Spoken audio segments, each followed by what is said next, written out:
नमस्कार, मी जुईली. आपण पाहताय कोकण साद लाईव्ह. आज जागतिक दिव्यांग दिन. दिव्यांग बांधवांना त्यांच्या हक्काविषयी सांगणं आणि इतर लोकांना त्याची जाणीव करून देणं हा त्यामागचा उद्देश. हे काम करतंय दोडामार्ग कोळझर येथील साई श्रद्धा दिव्यांग निराधार गरजू संघटना.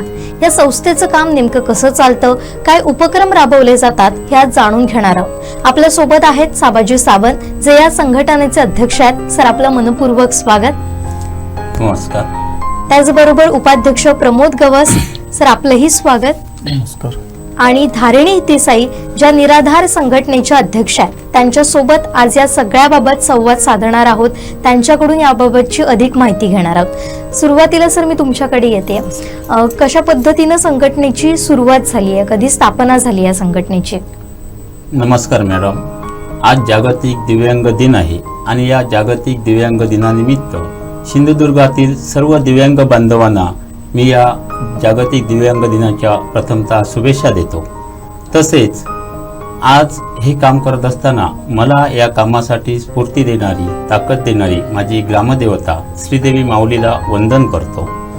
त्याचप्रमाणे साई श्रद्धा दिव्यांग निराधार गरजू संघटना दोडामार्ग कोळझर ही गेली 10 ते 11 वर्ष झाली ही कार्यरत आहे आणि प्रथमपासूनच मी या संघटनेचा अध्यक्ष या पदावरती आहे. आज दोडामार्ग तालुक्यात बरीचशी ग्रामीण भाग आहे आणि हे काम करत असताना या ग्रामीण भागात खरोखर जे दिव्यांग होते आणि ते दिव्यांग शासनाच्या योजनेपासून वंचित होते आणि ह्या शासनाच्या योजना मिळण्यासाठी प्रत्येक दिव्यांगाला जी गरज असते ते हँडिकॅपचं सरतं तिकीट. प्रथमतः ह्या सर्व जे वंचित होते जवळपास 18 ते 19 जणांची मी स्वतः सिंधुदुर्ग जिल्हा ओरोस येथे जाऊन जिल्हा रुग्णालयातनं तपासणी करून त्यांना दिव्यांग सरतं तिकीटचा लाभ मिळवून दिला. तसंच हा सरतं तिकीटचा लाभ मिळाल्यानंतर त्यांना शासकीय योजनांचे अनेक मी लाभ मिळवून दिलेले आहेत आणि तत् दिनापासून ही संस्था आज कार्यरत आहे. तसेच ही संस्था ज्यावेळी मी उघडली किंवा सुरू केली त्यावेळी माझे मार्गदर्शक गुरु, प्रथमतः माझे गुरुवर्य माननीय पी देसाई सर, तसेच अच्युत सावंत भोसले, प्रवीण परब, डॉक्टर येवळे, जिल्हा चिकित्सक माननीय श्रीपाद पाटील, त्याचप्रमाणे अरविंद देसाई, आपा देसाई, बाबूराव धुरी, गणेश प्रसाद गवस आणि इतर अनेक राजकीय नेते मंडळी ही माझ्या पाठीशी ठामपणे उभी राहिली आणि त्यांनी सर्वांनी मला हे सहकार्य करत आहेत आणि त्यामुळेच आज ही संघटना आज गरुड झेप घेत आहे. ही संघटना चालवत असताना जे आमच्या या संघटनेतले दिव्यांग आहेत यांना प्रत्येक वेळी त्यांच्या अडीअडचणीला ही संघटना मदतीला धावून जाते आहे. तसेच वार्षिक सण जे असतात, उदाहरणार्थ चतुर्थी, या सणाला या संघटनेतील सर्व सभासदांना आम्ही जो शिदा म्हणजे आमच्याकडनं जो काही शिदा असेल तो दिला जातो. त्याचप्रमाणे यांची जी मुलं असतात, शालेय शिक्षण घेत असताना मुलं असतात, त्यांना दप्तर, छत्री ही आम्ही आज इथं सावंतवाडी सारखे रोटरी क्लब आहेत, असे जे अनेक क्लब आहेत यांच्या माध्यमातून आम्ही मागणी करतो आणि ते आमची ती मागणी पूर्ण करतात आणि जेणेकरून याचा लाभ आमच्या संघटनेतील दिव्यांग निराधार आणि गरजू लोकांच्या या मुलांना त्याचा लाभ दिला जातो. पण तुम्ही संघटना म्हणून एकत्र कसे आलात? कारण हे काम काही एकट्या माणसाचं नाही. आज तुम्ही अध्यक्ष म्हणून त्याची सुरुवात केली, पण आता तुमच्या टीम मध्ये नेमकी किती जण आहेत आणि त्यांचं तुम्हाला कशी त्यांची मदत मिळते? ज्यावेळी मी प्रथमतः दोडामार्ग मध्ये हे काम चालू केलं, मी दोडामार्ग मध्ये पत्रकार क्षेत्रात होतो आणि दोडामार्गला मी प्रथमतः ऑफिस उघडलं. त्यावेळी काही अंशी मी स्वतः हँडिकॅप असल्यामुळेच इतर लोकांचेही प्रश्न सोडवण्यासाठी जी तुम्हाला सांगितल्याप्रमाणे मी जी पहिल्यांदा 18 लोकांची जी जिल्हा रुग्णालयात जाऊन तपासणी करून सरतं तिकीट मिळवून देऊन त्यांना लाभ दिल्यानंतर मला हे काम करत असताना माझे गुरुवर्य माननीय पी देसाई सर यांनी मला असं सांगितलं की आज हे तू काम करत आहेस, हे कुठेतरी एकत्रित त्याची संघटना बांध आणि संघटनेच्या मार्फत हे काम सुरू कर. त्यांनी त्यांचा शब्द आणि त्यांनी दिलेले आशीर्वाद गाठीशी बांधून ह्या संघटनेची मी सुरुवात केली.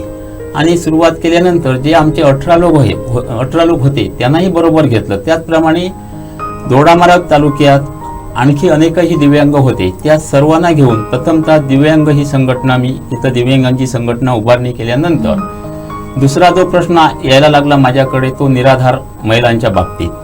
म्हणजे ज्या विधवा निराधार होतात, अचानक पतीचं निधन झाल्यानंतर काही त्यांच्या समोर अनेक समस्या यायला लागल्यात आणि त्या माझ्या परीनं समस्या मी सोडवायला लागलो. यासाठी मला तिथंही जे सहकार्य मिळाले ते माझे पत्रकार मित्र तेजस देसाई, संदीप देसाई, रत्नदीप गवस आणि वैभव साळकर ह्या सर्वांनी मला साथ दिली.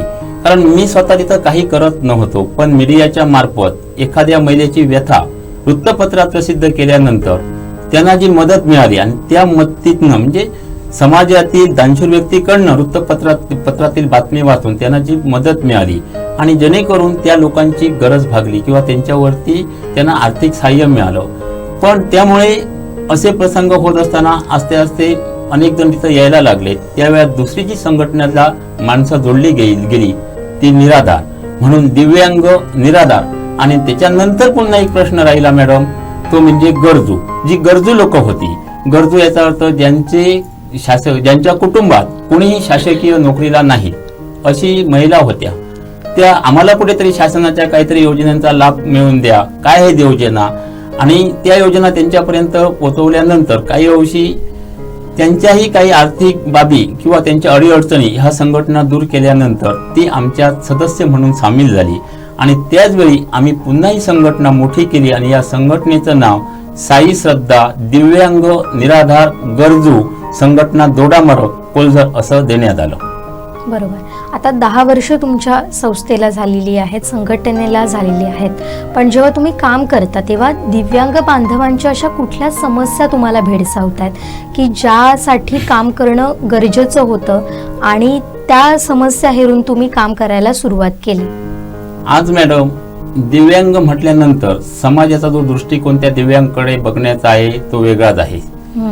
पण आज समाजाचा दिव्यांगांकडे बघण्याचा दृष्टिकोन वेगळा जरी असला तरी आमचा एखादा दिव्यांग शासकीय कामासाठी एखाद्या ऑफिसात गेल्यानंतर तेथीलही कर्मचारी ह्या दिव्यांगांकडे वेगळ्याच स्वरूपात बघतात आणि याचे अनुभव मला आलेले आहेत.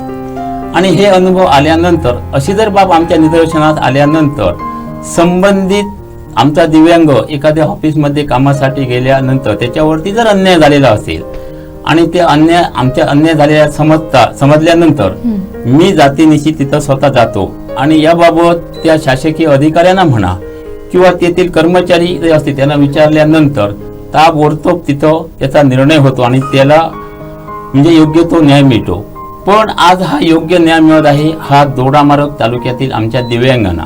पण आज सिंधुदुर्ग जिल्ह्यामध्ये अनेक दिव्यांग आहेत, त्यांच्याही समस्या आज आहेत आणि ह्या समस्या जर दूर व्हायला पाहिजेत तर आज आमची एक अशी इच्छा आहे की सिंधुदुर्ग जिल्ह्यातील सर्व दिव्यांगांनी एकत्रित येऊन जिल्ह्याची जी संघटना आहे ही जिल्ह्याची संघटना होणं आज गरजेचं आहे. आणि ही जिल्ह्याची संघटना झाल्यानंतर एखाद्या गोष्टीविषयी जर आवाज उठवल्यानंतर त्याचा निश्चितच न्याय मिळेल. मी जरी हे काम करत असलो दोडामार्गमध्ये तरी मी एखादा प्रश्न मांडल्यानंतर त्याचा न्याय मिळतो, पण तो वैयक्तिकरित्या मिळतो. परंतु माझी आज अशी इच्छा आहे की आज सिंधुदुर्ग जिल्ह्यामध्ये अनेक दिव्यांग आहेत, यांना सुद्धा त्याचा फायदा व्हावा आणि यासाठी जे आमचे सिंधुदुर्ग जिल्ह्यात दिव्यांग आहेत त्यांनी एकत्रित येऊन ही संघटना जिल्ह्याची संघटना उभारावी अशी आज माझी इच्छा आहे. बरोबर. तर त्यासाठी तुम्ही काम करतच असाल असं तुमच्या बोलण्यातून जाणवतंय. पण जेव्हा तुम्ही त्यांच्या समस्या जाणून काम करता, आता दोडामार्ग तालुका म्हटल्यानंतर तो थोडासा ग्रामीण भाग आहे. इथं काम करताना संघटना म्हणून तुम्ही जेव्हा त्यांच्यासाठी मदतीला धावून जाता तेव्हा संघटना म्हणून तुमच्या समोर येणाऱ्या अडचणी कुठल्या? आज मी ह्या संघटनेचा अध्यक्ष किंवा आम्ही संघटना म्हणून त्या कामासाठी जात असताना अनेक अडचणी तिथं आहेत आणि ह्या अडचणीतून मार्ग काढत असताना एकतर आम्ही दिव्यांग आहोत आणि आज जी अडचण प्रत्येक वेळी ते आर्थिक बाबतीची म्हणजे एखादी कुठचीही गोष्ट करावी लागत असेल तर त्याला आर्थिक बाब ही येतेच. आणि आज ही संघटनेकडे आर्थिक बाब कमकुवत असल्यामुळे आम्ही एखादा निर्णय घेताना डायरेक्ट सांगू शकत नाही, कारण काय, आमचं एक ब्रीद वाक्य आहे, हाग आमची आणि साथ तुमची. या संघाने ज्यावेळी आमच्या संघटनेतील एखादा सदस्य आपली व्यथा आमच्या समोर घेऊन येतो, मग त्याची व्यथा जी असेल ती आम्ही ऐकून घेतल्यानंतर, आता मी तुम्हाला सांगितल्याप्रमाणेच मॅडम, हाग आमची आणि साथ तुमची या ब्रीद वाक्याप्रमाणे त्याची समस्या आम्ही समाजातील जे जाणशूर व्यक्ती आहेत किंवा सामाजिक कार्यकर्ते आहेत यांच्या मार्फत आम्ही त्यांना सांगतो. आणि त्यांच्याकडून त्याला समजा एखाद्या वेळी आर्थिक मदत पाहिजे असेल किंवा एखाद्याच्यावरती काही कुठचा प्रसंग असेल आणि त्याला आर्थिक बाबतीची हीच गरज असते आणि हीच नेमकी आमची अडचण आहे, मग त्याच्यातनं आम्ही तो मार्ग काढून त्यांना मदत करतो. आजच तुम्हाला सांगायचं झालं तर आमच्या आज कोल्झरमध्येच एक दिव्यांग आहे, मुळातच तो दृष्टीहीन, पण अचानक त्याला काही महिन्यापूर्वी त्याला पॅरालिसचा झटका आला आणि पॅरालिसच्या झटक्यानंतर तो जाग्यावरतीच बसला. त्याच्या घरात कोणीही शासकीय नोकरीला नाही आणि त्याचा मुलगा शाळेत शिकणारा आणि बायको. पण आज या संघटनेच्या वतीनं भोसले पॉलिटेक्निकचे अध्यक्ष माननीय अच्युत सावंत भोसले यांना आम्ही सांगू, त्याला महिन्याला 3 महिन्यासाठी 10,000 म्हणजे प्रत्येक महिन्यासाठी 10,000 असे 30,000 रुपये आज त्यांच्याकडून आपण देण्याचं त्यांनी कबूल केलं आणि काही अंशी ती मदत त्यांच्यापर्यंत आज पोहोचलेली आहे. तसेच आमच्या संघटनेत आज दिव्यांग, निराधार आणि गरजू या संघटनेत आज आमच्या कोल्झर गावामध्ये काही अंशी बरेचसे जण गरीब आहेत आणि त्या कोल्झर ग्रामीण भागात वैद्यकीय सेवा देणारे आमचे डॉक्टर माननीय गोविंद शिवराम देसाई उर्फ दाजी देसाई हेही आज आम्हाला या संघटनेला मोलाचं सहकार्य करतात. आमच्या संघटनेतला एखादा गरीब त्यांच्याकडे तपासणीला गेल्यानंतर ते कुठच्याही प्रकारचे त्याच्याकडनं फी घेत नाहीत. आपल्यापर्यंत जे औषधं ही त्याला मोफत दिली जातात आणि ते देतात. त्याबद्दल आज त्यांचंही इथं कुठेतरी या संघटनेला सहकार्य आहे आणि आज अपंग दिनानिमित्त त्यांचेही आज मला आभार मानणं उचितच आहे. दुसरी गोष्ट आज मॅडम म्हणजे आमच्या पूर्ण दोडामार्ग तालुक्यातील 6 वर्ष झाली देवदर्शन. आज प्रत्येक दिव्यांगांची इच्छा असते. आज पंढरपूर, त्याच्यानंतर स्वामी समर्थ, अक्कलकोट आणि महालक्ष्मी या ठिकाणी बरीचशी लोक जातात, पण एखाद्या दिव्यांगाला हे दर्शन होत नाही, कारण त्या दिव्यांगाला कोणी हे दर्शन घडवण्याची जबाबदारी मुळात घेत नाही. अशा वेळी ह्या गोष्टीचा विचार करून आम्ही प्रथमतः जी सुरुवात मी केली ती फक्त 500 रुपयात, मिनिमम 500 रुपयात त्यांच्याकडनं घेऊन आम्ही पंढरपूर, अक्कलकोट आणि महालक्ष्मी हे त्यांना दर्शन दिलं आणि त्या 500 रुपयात जेवण, औषधं आणि राहण्याची सोय हे सर्व खर्च करून, गाडी खर्च वगैरे सर्व करून आम्ही त्यांना हे दर्शन दिलं. आज मला वाटतं हे आता 6 वर्ष झाली, पण आज 6व्या वर्षी आता आम्ही 4 दिवसापूर्वी पंढरपूर, अक्कलकोटला संघटनेची लोक जाऊन आलो, पण आता काही अंशी खर्च वाढल्यानंतर तो 500 रुपयाचा मिनिमम आम्ही 1,500 रुपये केलेला आहे. आणि फक्त हा 1,500 रुपये आम्ही हे देवदर्शन आमच्या संघटनेतील लोकांना देत असताना काही समाजातील ज्यांचा आमच्या संघटनेशी म्हणजे सभासद नाहीत, पण तेही लोक आम्हाला विचारतात, पण ते आम्ही करू शकत नाहीत, कारण आमच्या संघटनेतील दिव्यांग, निराधार आणि गरजूंसाठीच आम्ही हा विषय ठेवलेला आहे. दुसरी गोष्ट, तुमच्या सामाजिक उपक्रमांबद्दल आपण जाणून घेणारच आहोत, पण मी आता येते उपाध्यक्ष प्रमोद गवस सरांकडे. सर, तुम्ही या संघटनेशी कधी जोडले गेलात आणि तुमचं आता काम या माध्यमातून कसं चालतंय? मी प्रमोद गवस, उपाध्यक्ष. ज्यावेळी मी दिव्यांग म्हणून मला कुठेतरी सर्टिफिकेट करायचं होतं किंवा सरकार दरबारी म्हणजे ओरोसला वगैरे जाऊन, त्यावेळी काही अडीअडचणी म्हणजे सरकार दरबारी असतातच, तर त्यावेळी मला कोणीतरी असं सुचवल्यानंतर अध्यक्ष साबाजी सावंत यांच्याकडे मी गेलो, माझं असं काम आहे म्हणून. मग त्यांनी मला ओरोसपर्यंत घेऊन जाऊन ते माझं काम केलं, म्हणजे सर्टिफिकेट मला मिळवून दिलं. त्यानंतर जी सरकारी पेन्शन वगैरे हे कामं केल्यानंतर मला असं जाणवलं की कुठेतरी दिव्यांग किंवा गरजू जे आपल्या समाजात असतात, तर त्या लोकांसाठी म्हणजे काही सरकारी दरबार सरकार माहीत नसतं, ऑफिसच माहीत नसतात, कुठे जायचं, कसं काम करायचं बरोबर. हे माहीत नसतं आणि ती वंचित राहतात अशा सरकारी योजनांपासून. बरोबर. तर त्याच्यासाठी हे ज्यावेळी सावंत साहेब ज्यावेळी काम करायला लागले त्यावेळी मला त्यांच्याकडे बघून मलाही जाणवलं की आपणही काहीतरी समाजासाठी, आमच्या दिव्यांग बांधव भगिनींसाठी कुठेतरी आपणही काहीतरी एक काम करावं. म्हणजे कुठेतरी आपल्याला एक खारीचा वाटा म्हणतात बरोबर. तसं असावं समाजासाठी. ज्यावेळी माझ्यावरती प्रसंग किंवा मी त्या प्रसंगात आल्यानंतर मला ते जाणवलं आणि त्यावेळी मी सावंत साहेबांशी बोलून मला काम तुमच्या सोबत करायचं आहे असं सांगून मग मी ह्या कामाला सुरुवात केली. बरोबर. आणि त्यांनाही भरपूर आनंद झाला की कुठेतरी समाजात दुसऱ्यासाठी जगणं हे खूप मोलाचं असतं. स्वतःसाठी प्रत्येक जण जगतो, पण दुसऱ्यासाठी जगताना खूप आनंद वाटतो आणि आम्हाला त्याच्यात भरपूर आनंद वाटतो. म्हणजे कोणासाठी काहीतरी करावं, समाजासाठी काहीतरी करावं. ज्या समाजानं आपल्याला दिलंय त्या समाजाचं आपणही देणं लागतोय. महत्त्वाचे विचार तुम्ही या निमित्तानं मांडलात. आता आपल्या सोबत आहेत त्या म्हणजे निराधार संघटनेच्या अध्यक्षा धारिणी देसाई मॅडम. मॅडम, नमस्कार. तुमचंही स्वागत. ज्या पद्धतीनं आता हे सगळेच जण काम करतायत, तुम्ही सुद्धा या संघटनेचा भाग आहात. महिलांसाठी विशेष करून तुम्ही काम करतायत आणि महिलांच्या प्रतिनिधी म्हणून तुम्ही यांच्यासोबत जोडले गेलेले आहात. तर तुमचं काम कसं आहे, तुमची जबाबदारी काय आहे या संघटनेमध्ये? मी धारिणी देसाई.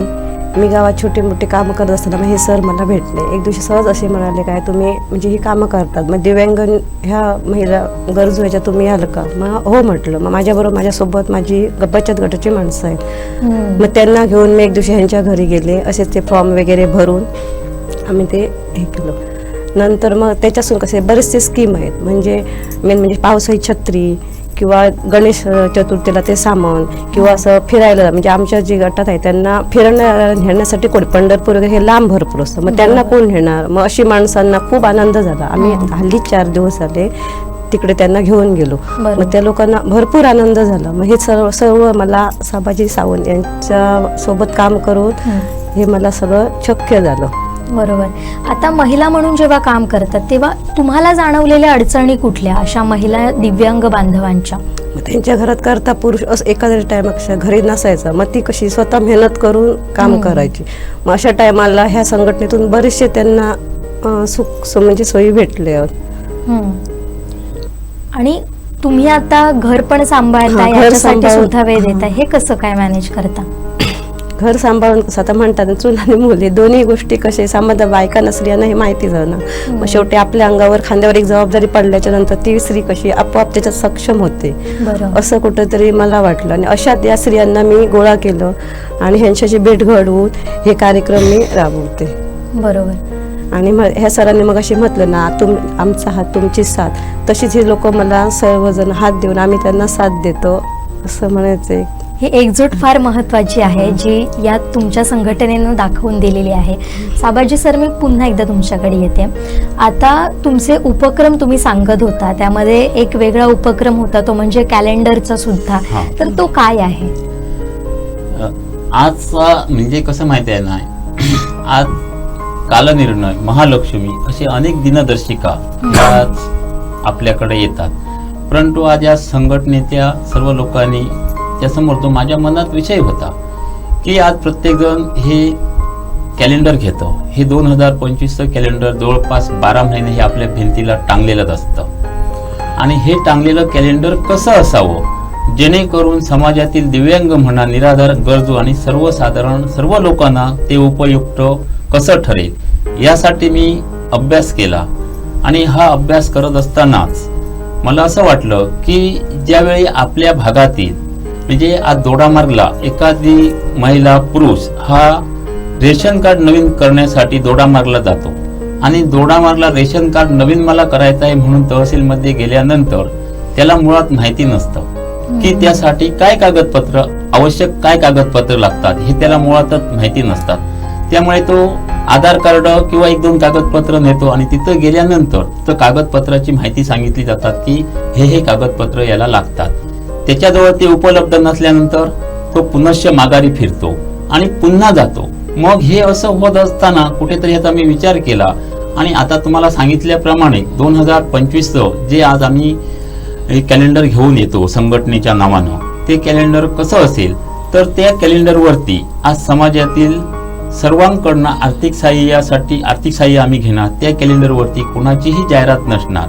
मग त्या कॅलेंडरवरती आम्ही तेच दाखवणार आहोत की रेशन कार्डसाठी काय आवश्यक कागदपत्र आहेत, पॅन कार्ड काढण्यासाठी काय कागदपत्र लागतात, त्याचबरोबर आधार कार्ड बनवण्यासाठी काय कागदपत्र लागतात, जातीचा दाखला काढण्यासाठी काय, म्हणजे ज्या शासकीय जे काही लाभ आहेत ते लाभ मिळण्यासाठी जे कागदपत्र लागणार त्या कागदपत्राची माहिती ते आम्ही कॅलेंडरवरती देत असतानाच सिंधुदुर्गामध्ये आज आपल्याकडे मळगावमध्ये ज्या रेल्वे सुटतात त्यांचं ठराविक वेळापत्रक, सिंधुदुर्ग जिल्ह्यातील महत्वाच्या डॉक्टरांचे नंबर, त्याचप्रमाणे ॲम्ब्युलन्स यांचेही नंबर आम्ही या कॅलेंडरवरती दाखवणार आहोत. आणि ह्या कॅलेंडरवरती हे दाखवल्यानंतर जेणेकरून प्रत्येकाला त्याचा उपयोग होईल आणि हे कॅलेंडर वर्षाचे 12 महिने तरी त्याच्या भिंतीला टांगलेलं असेल आणि ज्यावेळी गरज पडेल एखाद्याला, समजा आता एखादा उत्पन्नाचाच दाखला काढायचा असेल असं तरी त्याला त्यावेळी मागे बघितल्यानंतर उत्पन्नाचा दाखला काढण्यासाठी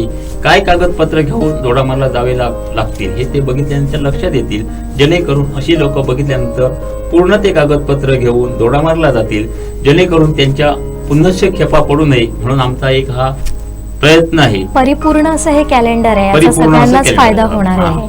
बरोबर. आणखीन एक तुम्ही मुद्दा मांडला होता तो म्हणजे पेन्शन संदर्भातला जो दिव्यांगांसाठी चालू झालेली आहे, त्या नेमक्या काय अडचणी येतात? आता मॅडम म्हणजे आज दिव्यांगांसाठी संजय गांधी निराधार पेन्शनचा लाभ घेत असताना आज महत्वाचा मुद्दा आहे तो उत्पन्नाचा दाखला. आज उत्पन्नाचा दाखला 50,000च्या आत असेल तर त्या दिव्यांगाला पेन्शनचा लाभ मिळतो. सरासरी जे आमचे दिव्यांग आहेत हे वार्षिक उत्पन्नाच्या 50,000च्या आतलेच आहेत, त्यामुळे याचा लाभ सर्व दिव्यांगांना मिळत आहे. परंतु आज निराधार विधवा ही एक पेन्शन योजना आहे आणि श्रावणबाळ म्हणजे 65 वर्षाच्या वरील ज्यांना मुलगा नाही अशा लोकांना ही पेन्शन संजय गांधीची मिळते. पण त्यासाठी आजही 21,000चा उत्पन्नाचा दाखला असेल तरच त्यांना लाभ मिळतो. पण आज हा दाखला मिळत असताना एखाद्याला पेन्शन करायची असेल आणि हा दाखला घेण्यासाठी तलाठींकडे गेल्यानंतर तेथील तलाठी त्या सजाचे हा 21,000चा मुळात दाखला देतच नाही. कारण काय त्यांचंही आम्ही चुकी मानत नाही, कारण काय 21,000 आज उत्पन्न म्हणजे काहीच नाही आहे आणि हे त्यांना देणं ही डोईजड जातं. आणि त्यापासून काही ज्या निराधार महिला आहेत किंवा हे वयोवृद्ध लोक आहेत हे या पेन्शन पासून आज वंचित होत आहेत. त्यावेळी आजच्या जागतिक दिव्यांग दिनानिमित्त मी शासनाला अशी विनवणी करतो की जसं तुम्ही दिव्यांगांना 50,000पर्यंतचा उत्पन्नाची मर्यादा दिलेली आहे ती ही 50,000ची उत्पन्नाची मर्यादा या निराधार विधवा आणि वयोवृद्धांना द्यावी, जेणेकरून त्याला त्याचा लाभ मिळेल. बरोबर. सर, आता शेवटचा प्रश्न तो म्हणजे काय आवाहन कराल या निमित्तानं समाजालाही असेल आणि दिव्यांग बांधवांनाही असेल?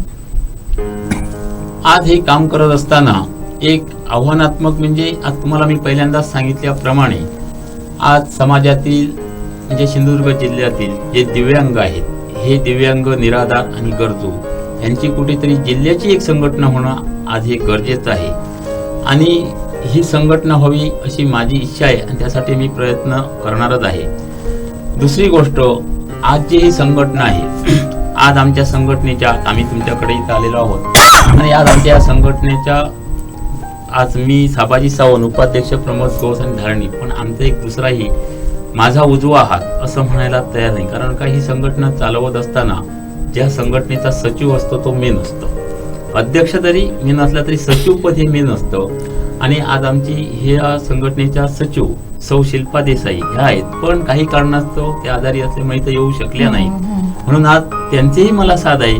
कारण कुठचंही काम हे एकीच्या बळावरतीच होतं, त्यामुळे आज इथं त्यांचंही नाव घेणं मला गरजेचं वाटलं, म्हणून ह्याच्यात मी त्यांचं नाव घेत आहे. त्याचप्रमाणे इतर माझे संचालक आहेत तेही आज या संघटनेला वेळोवेळी मदत करतात. आणि एकच आव्हानात्मक मी असं सांगू शकेन की आज सर्वांनी एकत्र येऊन काम करणं ही काळाची गरज आहे. बरोबर. आज तुम्ही दुसरी त्याच्यापर्यंत आज 10 वर्ष मला झाली 10 ते 11 वर्ष ही संघटना चालवतो आहे मी. पण आज ह्या संघटनेचं काम कसं चालतं, काय चालतं आणि याबाबत काय हे विचार मांडण्याची केव्हाच संधी आली नाही. आज खरंच कोकण 7 लाईव्हच्या संपादिका सौ देवयानी मॅडम यांचे प्रथमतः मी इथं आभार मानतो. कारण त्यांनी म्हणजे तुमच्या काय समस्या आहेत हे कुठेतरी आज समाजाला समजण्यासाठी तुम्ही आज आम्हाला इथं स्टुडिओत बोलवलं. त्यामुळे देवयानी मॅडमचेही आभार मानताना तुम्हा सर्व कोकण 7 लाईव्ह टीमचे आम्ही सर्व दिव्यांग आभार मानतो. कारण कुठेतरी दिव्यांगांच्या बाबतीत तुम्हाला असलेली दया आणि माया ही कायमस्वरूपी राहो, अशीच राहो आणि तुमचंही सहकार्य या संघटनेला राहू दे अशी मी विनंती करतो आणि तुम्हा पुनश्च सर्वांचे आभार मानून इथं मी थांबतो. धन्यवाद. धन्यवाद सर, तुम्ही आलात, आमच्याशी संवाद साधलात आणि तुमच्या समोरच्या समस्या या निमित्तानं मांडल्यात. तर तुम्ही जे काम करताय, तुम्ही दिव्यांग बांधवांसाठी जी एकजूट दाखवलेली आहे ती फार महत्त्वाची आहे आणि तुमच्या कार्यासाठी टीम कोकण 7 लाईव्हचा सलाम. तर ही आहे संघटना दोडामार्ग कोलझर येथील साई श्रद्धा दिव्यांग निराधार गरजू संघटना. त्यांनी हाक तुमची साथ आमची हे ब्रीदवाक्याखाली काम सुरू केलेलं आहे. आता हाक तर त्यांनी दिलेलीच आहे, तुम्ही सुद्धा तुमचा खारीचा वाटा म्हणून त्यांना साथ द्यायला हरकत नाही. आता इथंच थांबतोय. पाहत रहा कोकण 7 लाईव्ह.